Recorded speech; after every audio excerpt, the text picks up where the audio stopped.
शन्ति श्रोतारो मम निर्मलाः।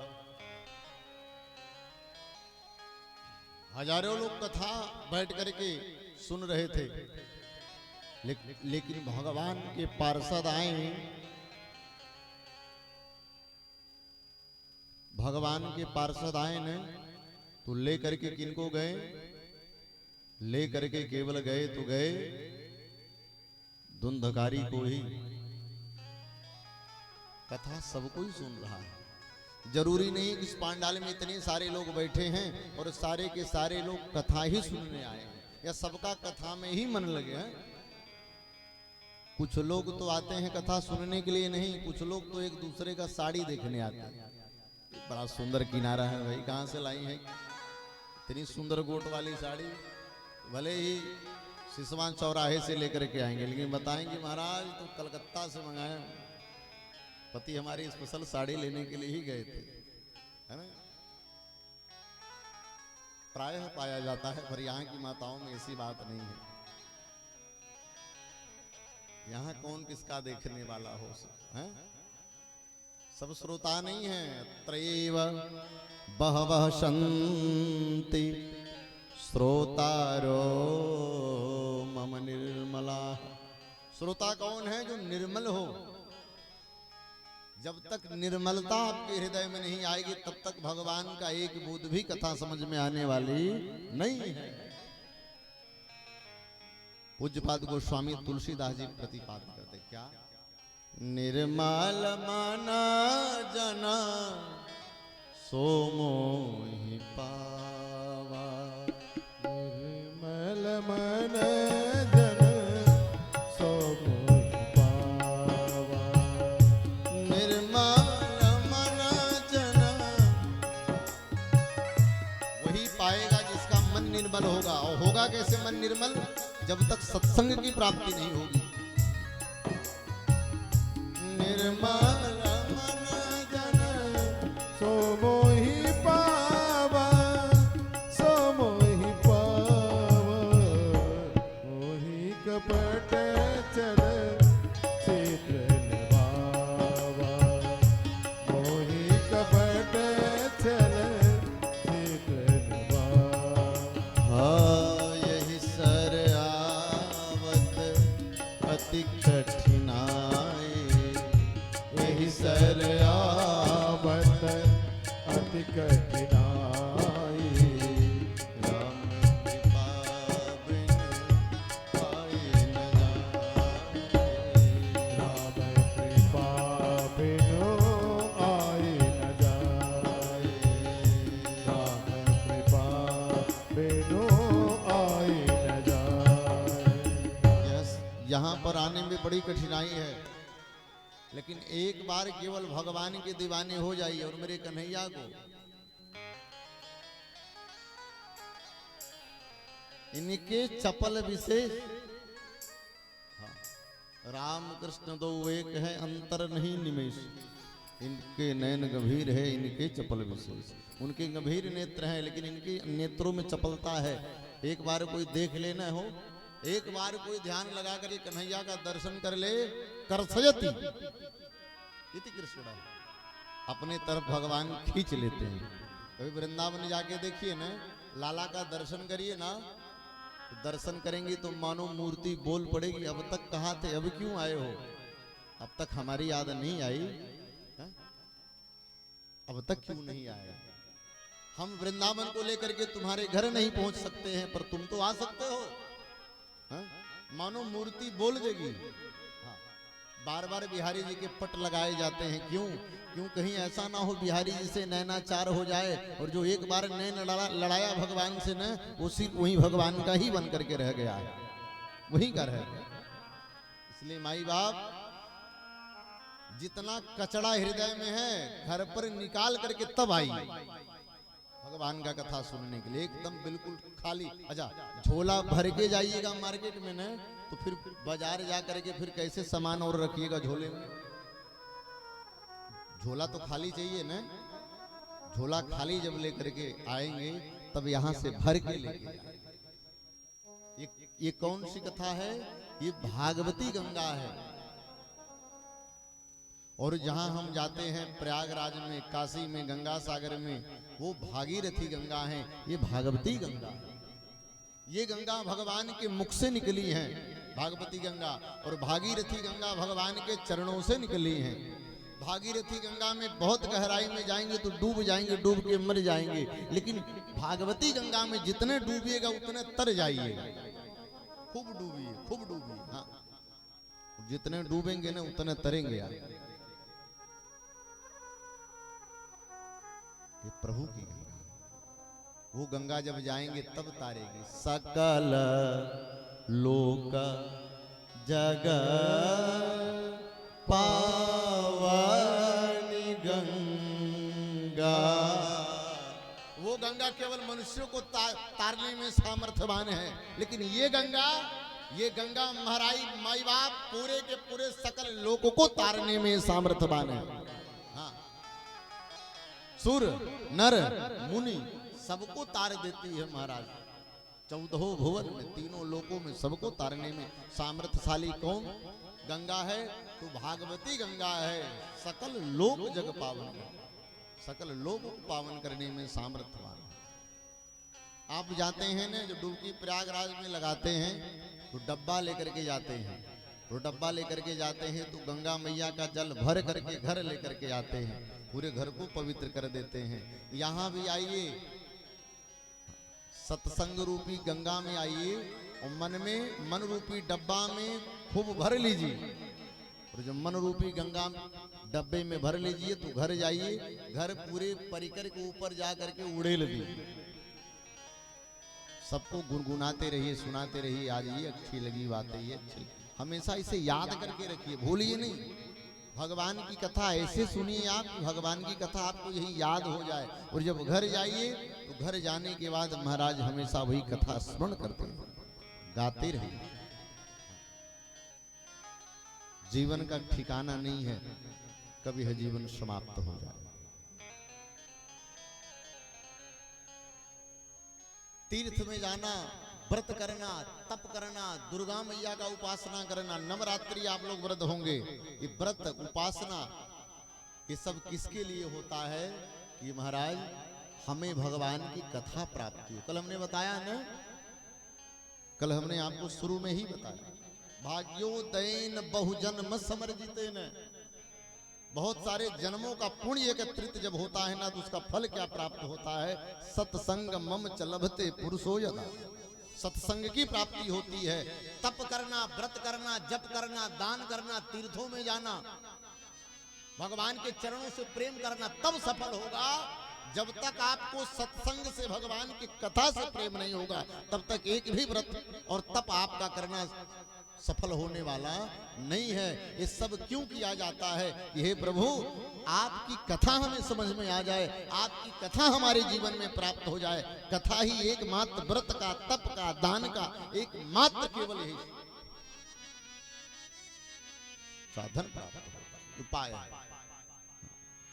श्री सूत जी महाराज कहते हैं, नोदपादे दियति याद रेतिम समवे वही केवलम। क्या कहते हैं? नोत्पादयति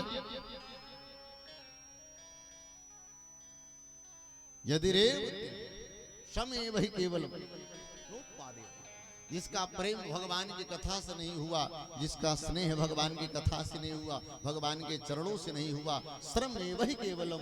उसका जितना जप है, तप है, पूजा है, पाठ है, अगर उसके जीवन में सत्संग नहीं प्राप्त भया माई बाप, तो सब केवल श्रम एव केवलम, सब बेकार है। हाँ। बहुत ही सुंदर भागवत जी में सुंदर मंगलाचरण प्रारंभ है। जन्माद्यस्य यतोन्मयादितरतस् चार्थेष्वविज्ञः स्वराट् तेने ब्रह्म हृदयादिकवये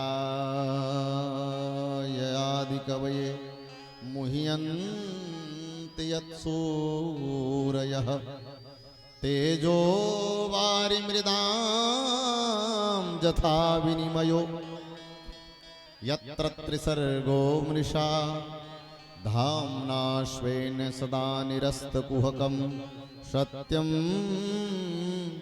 परमधीमहि। आचार्य श्री श्रुत जी सोनक आदेशियों से कहते हैं, बड़ा सुंदर वर्णन किया है उन्होंने। क्या कहे हैं? जिस परमात्मा की इच्छा शक्ति मात्र से यह पूरा विश्व प्रपंच बनता है, पालित होता है और लय होता है, वह परब्रह्म हिरण्य गर्भ नहीं बल्कि ब्रह्मा जी को जिसने स्वयं वेदार्थ ज्ञान का प्रतिपाद्य करके बताया है, वह कैसा है? बोले स्वराट है, जो अपने में स्वरूप में प्रतिष्ठित रहता है और अपने प्रकाश से सारी दुनिया को प्रकाशित करता है। ऐसा वो परब्रह्म है जिस वेदार्थ ज्ञान को समझने में बड़े बड़े सूर लोग भी मोह को प्राप्त हो जाते हैं। वही वेदार्थज्ञ ज्ञान जिसने सबसे पहले ब्रह्मा जी को प्रतिपादित किया। जैसे तेजोमय सूर्य रश्मियों में कभी कभी जल की भ्रांति हो जाती है। कभी कभी जल में हम देखते हैं ना, तो जल को देख करके मानो ऐसा लगता है पृथ्वी पर हम चल रहे हैं, भ्रांति पैदा हो जाती है। और कभी कभी पृथ्वी पर ऐसा प्रतीत होता है कि जल का वस्तुतः संलिप्ति हो। हाँ। ऐसे प्रभु हमारे जागृत स्वप्न सुसुप्ता रूपा जो सृष्टि है, उस परमात्मा की अधिष्ठा सत्ता की वजह से ही सत्यव्रत प्रतीत होती है। माई बाप सर्वथा पर है, सर्वथा अलग है, सबसे परे है। सब कुछ रहते हुए भी भगवान के पास कुछ नहीं है, और कुछ ना रहते हुए भगवान के पास स्वराट सब कुछ प्रभु के पास, सब कुछ उनके पास। सब जानने वाले परमात्मा है, सब देने वाले प्रभु हैं।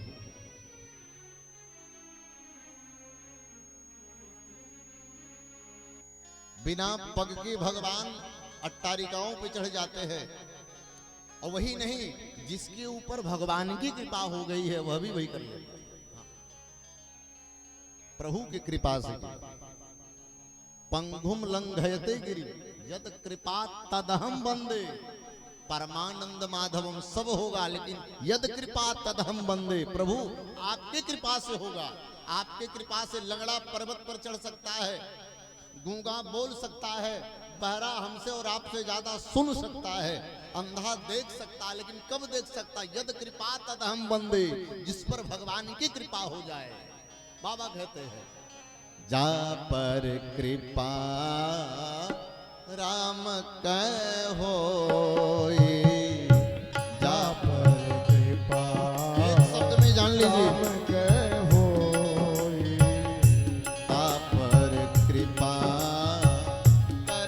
सब कोई पर कृपा करहि सब को।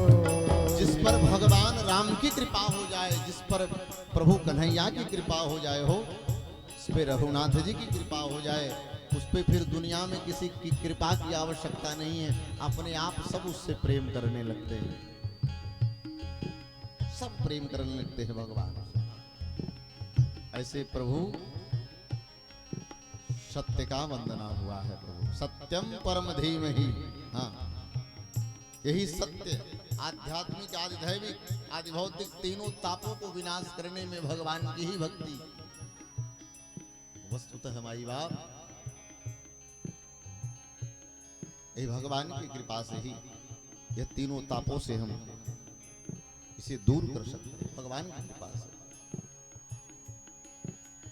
यहाँ हर ग्रंथों में आप जाएंगे न, जिस ग्रंथ का अवलोकन करेंगे उस ग्रंथ के अधिष्ठात्र देवता का वंदना हुआ। विष्णु महापुराण पढ़ेंगे तो भगवान विष्णु मैया का वंदना। आप सप्तशती पढ़ेंगे या देवी भागवत पढ़ेंगे तो देवी के महात्मा का दर्शन, देवी का वंदना हुआ है। लेकिन भागवत कथा ऐसी है जिसमें केवल सत्य का वंदना हुआ। केवल सत्य का वंदना हुआ। कथा कहती है माई बाप असत्यात पराधर्मो अर्थात नहीं असत्य सम पातक पुंजा। कथा कहती है माई बाप कोई धर्म नहीं होता, इसलिए जीवन में ज्यादा से ज्यादा सत्य बोलने का संकल्प ले लें। असत्य से बढ़ करके संसार में कोई पाप नहीं होता है। कुछ लोग अनावश्यक बोलते रहते हैं, हमने ये किया वो किया, ऐसा हुआ वैसा हुआ। असत्य से बढ़ करके माई बाप कोई जीवन में पाप नहीं है, और सत्य से बढ़ करके कोई पुण्य नहीं है। सत्य को जीवन में धारण किया जाए, सत्य को। सत्य न दूसर धर्म न दूसर सत्य समाना, आगम निगम पुराण बखाना। बाबा कहते हैं आगम निगम पुराण सबने बखाना है कि सत्य से बढ़ करके कोई धर्म नहीं है। इसलिए यहाँ पर सत्य का वंदना हुआ है। सत्यम परम धीमहि, सत्यम परम धीमहि। श्री सूत जी महाराज कहते हैं ऋषियों, जिन कथा को श्रवण करने के लिए बैठे हो ना, ये सारे शास्त्रों का वेदों का ये निचोड़ है, और उसका ये उस वृक्ष का पका हुआ ये फल है। निगम कल्प तरोरुगलितम फलम सुख मुखादमृतम द्रसंयुतम पिबत भागवतम रसमालयम मुहुरहो रसिका भवभावुका। निगम कल्प तरोरुगलितम फलम सुख मुखादमृतम संयुतम। जिन कथा को आप श्रवण करने के लिए बैठे हैं, निगम माने क्या? तो एक बात बताइए, मुस्लिमों के धर्म ग्रंथ का क्या नाम है? बोलिए, मुस्लिम के धर्म का ग्रंथ का क्या नाम है? कुरान। और ईसाइयों के बाइबल। और हमारा धर्म ग्रंथ क्या है? हम लोगों का धर्म ग्रंथ क्या है?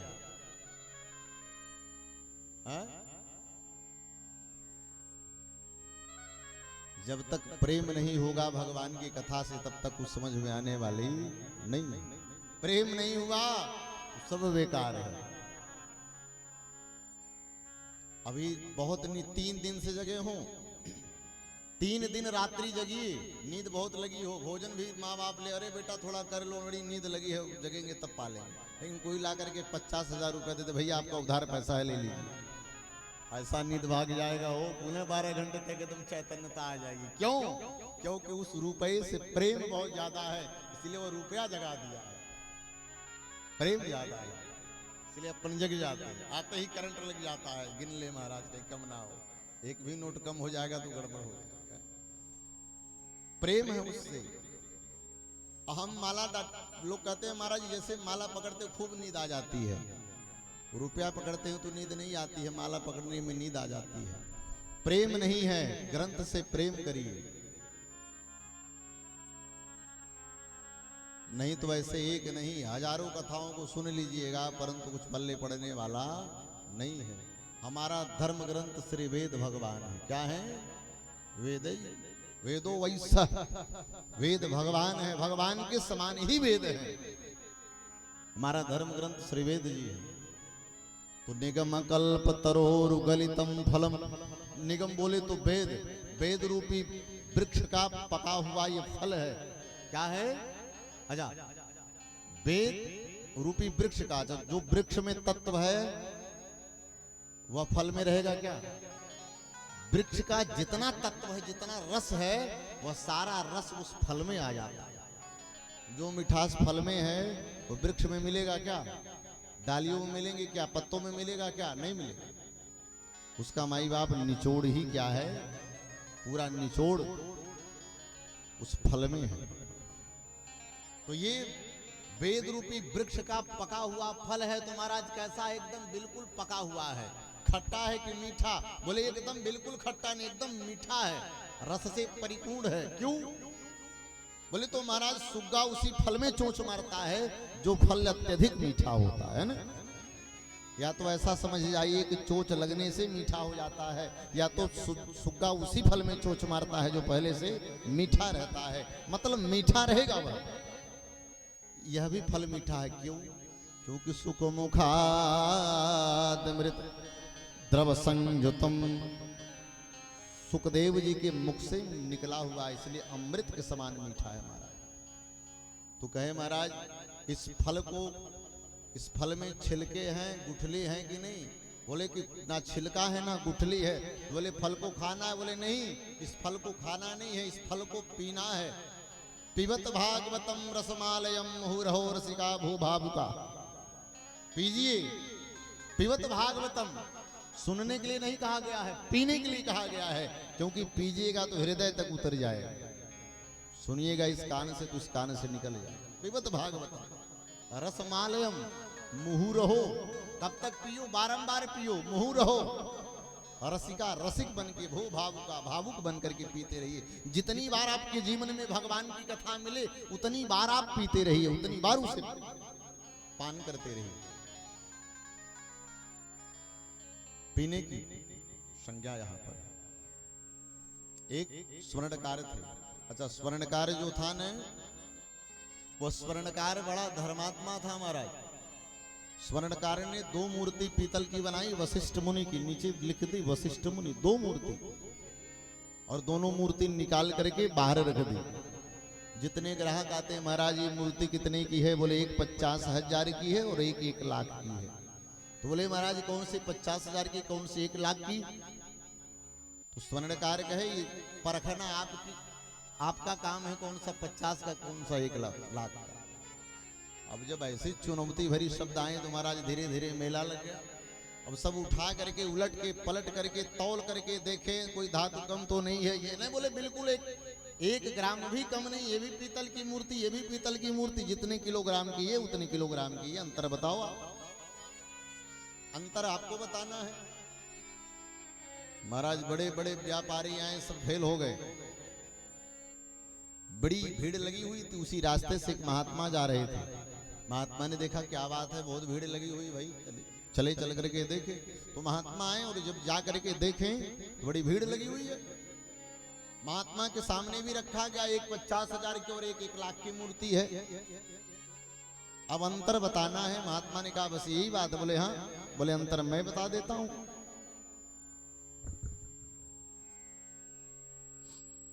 एक सुतली लिए, सुतली समझ रहे हैं ना? कोई अमेरिका में थोड़ी ना बैठे सुतली नहीं समझेगा।